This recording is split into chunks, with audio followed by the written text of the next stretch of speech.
जैसे हम start push button को प्रेस करते हैं तो हमारा कंट्रोल ऑन का इंडिकेशन ऑन होगा। यह दोस्तों हम रिले से होल्डिंग कैसे करते हैं ये देखने वाले हैं। लेकिन जैसे हम स्टॉप पुश बटन को प्रेस करते हैं तो हमारा कंट्रोल ऑफ इंडिकेशन ऑन होगा। जैसे हम मैन्युअली सिलेक्टर स्विच को फॉरवर्ड पे घुमाते हैं तो हमारा फॉरवर्ड कॉन्टैक्टर चालू होगा। लेकिन जैसे हमारा फॉरवर्ड एंड का लिमिट स्विच ऑपरेट होगा तो हमारा फॉरवर्ड कॉन्टैक्टर बंद होगा, यानी हमारी मोटर फॉरवर्ड डायरेक्शन में घूमना बंद होगी। जैसे हम मैन्युअली सिलेक्टर स्विच को रिवर्स डायरेक्शन में घुमाते हैं तो हमारा रिवर्स कॉन्टैक्टर चालू होगा, उसके साथ ही हमारा कन्वेयर भी रिवर्स डायरेक्शन में घूमना चालू होगा। लेकिन जैसे ही रिवर्स एंड का लिमिट स्विच ऑपरेट होगा तो हमारा कन्वेयर बंद होगा, यानी हमारा कॉन्टैक्टर बंद होगा। हम 4 पोल का एमसीबी लेते हैं, उसके बाद हम 2 कॉन्टैक्टर का यूज़ करेंगे, एक फॉरवर्ड के लिए यूज़ करेंगे, दूसरा रिवर्स के लिए यूज़ करेंगे। उसके बाद हम 2 ओवरलोड रिले का इस्तेमाल करेंगे। एक एसएमपीएस लेते हैं जिसका यूज़ हम 24 वोल्ट को कन्वर्ट करने के लिए करेंगे। उसके बाद हम एक कन्वेयर लेते हैं जिसको एक मोटर अटैच होगी। उसके बाद हम 2 लिमिट स्विच लेते हैं, एक फॉरवर्ड एंड के लिए यूज़ करेंगे, दूसरा रिवर्स एंड के लिए यूज़ करेंगे। उसके बाद हम एक रिले लेते हैं जो कि 24 वोल्ट का होगा। उसके बाद हम stop push button with indicator लेते हैं, एक start push button with indicator लेते हैं। उसके बाद हम एक 3 वे सिलेक्टर स्विच लेते हैं जिसको हमने 2 NO एलिमेंट कनेक्ट किया है। हम एमसीबी के इनपुट साइड में 3 फेज और न्यूट्रल को कनेक्ट करते हैं। एमसीबी के आउटपुट साइड से हम 3 फेज कनेक्ट करते हैं और रिवर्स कॉन्टैक्टर के इनपुट साइड में कनेक्ट करते हैं। रिवर्स कॉन्टैक्टर के इनपुट साइड से हम आर फेज लेते हैं और फॉरवर्ड कॉन्टैक्टर के 1 नंबर टर्मिनल को कनेक्ट करते हैं।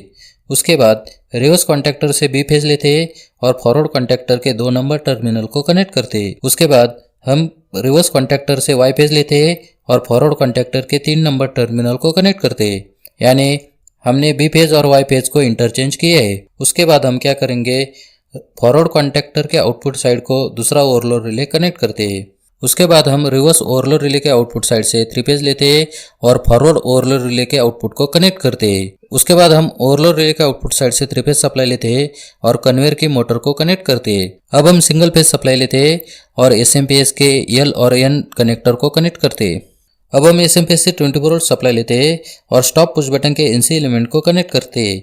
स्टॉप पुश बटन के दूसरे साइड एनसी एलिमेंट से हम स्टार्ट पुश बटन के एनओ एलिमेंट को कनेक्ट करते हैं। उसके बाद स्टार्ट पुश बटन के एनओ एलिमेंट के दूसरे साइड से हम रिले के A+ टर्मिनल को उस वायर को कनेक्ट करते हैं। अब हमारे रिले को चालू होने के लिए चाहिए 0 वोल्ट सप्लाई, तो हम क्या करेंगे, एसएमपीएस से 0 वोल्ट सप्लाई लेते हैं और रिले के A- टर्मिनल को कनेक्ट करते हैं। तो हम रिले को होल्ड कैसे करते हैं वो देख लेते हैं। तो हम क्या करेंगे, स्टॉप पुश बटन के एनसी एलिमेंट के दूसरे साइड से एक वायर को कनेक्ट करते हैं और उस वायर को हम रिले के कॉमन टर्मिनल को कनेक्ट करेंगे। उसके बाद हम क्या करेंगे, रिले के एनो टर्मिनल से हम रिले के A+ टर्मिनल को एक वायर को कनेक्ट करेंगे। तो हम जैसे स्टार्ट पुश बटन को प्रेस करते हैं तो क्या होगा, रिले के A+ को सप्लाई मिल जाएगा जिससे हमारा रिले ऑन होगा।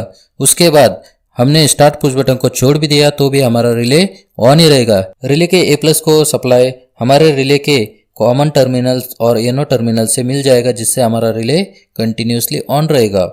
लेकिन जैसे हम स्टॉप पुश बटन को प्रेस करते हैं तो हमारे रिले के कॉमन टर्मिनल को 24 वोल्ट सप्लाई नहीं मिलेगा, जिससे हमारे रिले के A+ को भी सप्लाई नहीं मिलेगा और रिले हमारा बंद होगा।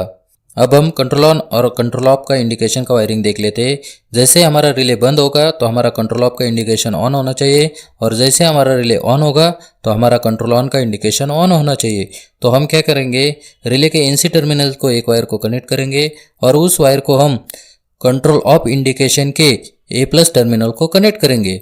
उसके बाद हम रिले के एनो टर्मिनल से कंट्रोल ऑन इंडिकेशन के A+ टर्मिनल को उस वायर को कनेक्ट करेंगे। तो हमारे इंडिकेटर को ऑन होने के लिए चाहिए 0 वोल्ट सप्लाई, तो हम क्या करेंगे, एसएमपीएस से 0 वोल्ट सप्लाई लेते हैं और दोनों इंडिकेटर के A- टर्मिनल को कनेक्ट कर देते हैं। जब हमारा कंट्रोल ऑन रहेगा तो हमारे रिले के A+ टर्मिनल को कंटिन्यूसली 24 वोल्ट सप्लाई रहेगा। तो हम क्या करेंगे, रिले के A+ टर्मिनल्स को एक वायर को कनेक्ट करते हैं और उस वायर को हम 3 वे सिलेक्टर स्विच के दोनों एनो एलिमेंट को कनेक्ट कर देते हैं। तो हम क्या करेंगे, फॉरवर्ड सिलेक्टर स्विच के दूसरे साइड एनो एलिमेंट से हम फॉरवर्ड लिमिट स्विच के एनसी एलिमेंट को एक वायर को कनेक्ट कर देते हैं। फॉरवर्ड लिमिट स्विच के दूसरे साइड एनसी एलिमेंट से हम रिवर्स कॉन्टैक्टर के एनसी एलिमेंट को एक वायर को कनेक्ट कर देते हैं।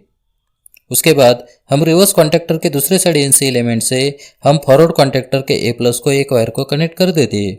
उसके बाद हम क्या करेंगे, रिवर्स सिलेक्टर स्विच के दूसरे साइड एनो एलिमेंट से हम रिवर्स लिमिट स्विच के एनसी एलिमेंट को एक वायर को कनेक्ट कर देते हैं। रिवर्स लिमिट स्विच के दूसरे साइड एनसी एलिमेंट से हम फॉरवर्ड कॉन्टैक्टर के एनसी एलिमेंट को दूसरे वायर को कनेक्ट कर देते हैं। उसके बाद हम फॉरवर्ड कॉन्टैक्टर के दूसरे साइड एनसी एलिमेंट से हम रिवर्स कॉन्टैक्टर के ए प्लस टर्मिनल को उस वायर को कनेक्ट कर देते हैं। मतलब दोस्तों यहाँ पे हमने इंटरलॉकिंग की है। जब फॉरवर्ड कॉन्टैक्टर चालू होगा तो हमारा रिवर्स कॉन्टैक्टर चालू नहीं होगा, और रिवर्स कॉन्टैक्टर चालू होगा तो हमारा फॉरवर्ड कॉन्टैक्टर चालू नहीं होगा। उसके बाद हमारे कॉन्टैक्टर को चालू होने के लिए चाहिए जीरो वोल्ट सप्लाई। तो हम क्या करेंगे, एसएमपीएस से जीरो वोल्ट सप्लाई लेते हैं और ओवरलोड रिले के एनसी टर्मिनल को कनेक्ट कर देते हैं।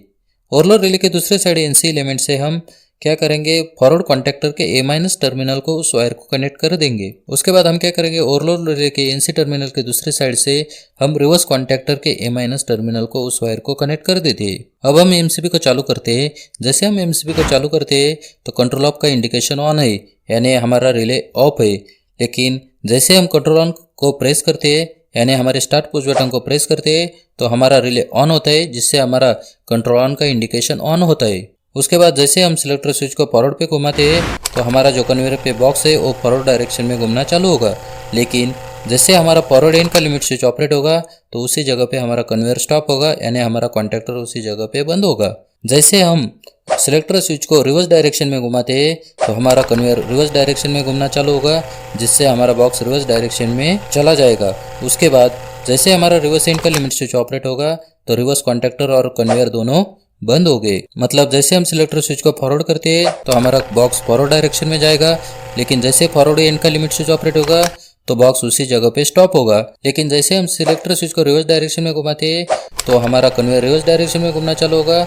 इससे क्या होगा, बॉक्स रिवर्स डायरेक्शन में चला जाएगा। जैसे हमारा रिवर्स एंड का लिमिट स्विच ऑपरेट होगा तो कॉन्टैक्टर और मोटर दोनों बंद होगी, जिससे हमारा कन्वेयर भी बंद होगा। यह तो हो गए दोस्तों मैन्युअली सिलेक्टर स्विच से आपने फॉरवर्ड और रिवर्स का कनेक्शन कैसे करते हैं ये देख लिया है। लेकिन आपको ऑटोमेटिक रिवर्स फॉरवर्ड का कनेक्शन कैसे करते हैं ये देखना है तो डिस्क्रिप्शन में जाके आपको लिंक मिल जाएगा, जिससे आपको ऑटोमेटिक रिवर्स फॉरवर्ड डायरेक्शन का कनेक्शन कैसे होता है ये देखने को मिलने वाला है। उम्मीद है दोस्तों आपको इस सर्किट में कुछ नया सीखने को मिला होगा। मैं मिलता हूँ एक और नए वीडियो के टॉपिक के साथ। धन्यवाद।